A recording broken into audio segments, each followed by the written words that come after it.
I am with my dogs, and we're on a bike. Well, I'm on the bike, they're running alongside it. And they are doing a mighty fine job. And like many wolf-like dogs, they love nothing more than a good old run. It's a good way to tucker them out for the rest of the day.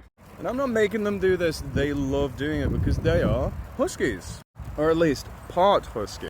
She may not look like it to most people, but she's actually 50 and 50, German Shepherd Husky Cross. And this is her son. He is 3/4 husky, 1/4 German Shepherd. We're home now, and I wanted to talk about something important.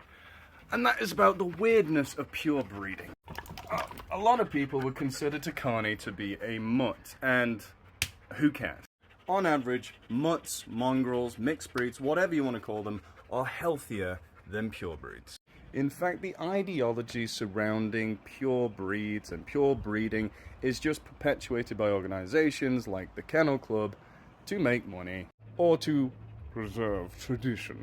And this doesn't factor in the genetic and physical health of the animals they create. Most of the time, pure breeding is done to preserve specific physical traits that is desirable, whether it be a snub nose, short legs, what have you. And to do that, you have to select from an increasingly smaller gene pool. And these individuals are often related to one another. It's the canine equivalent of medieval royalty. And we all know how that turns out in the end.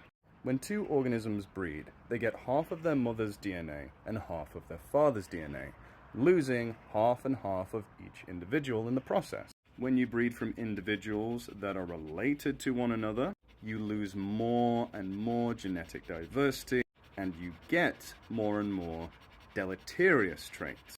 Things like cancers and deformities occurring more and more.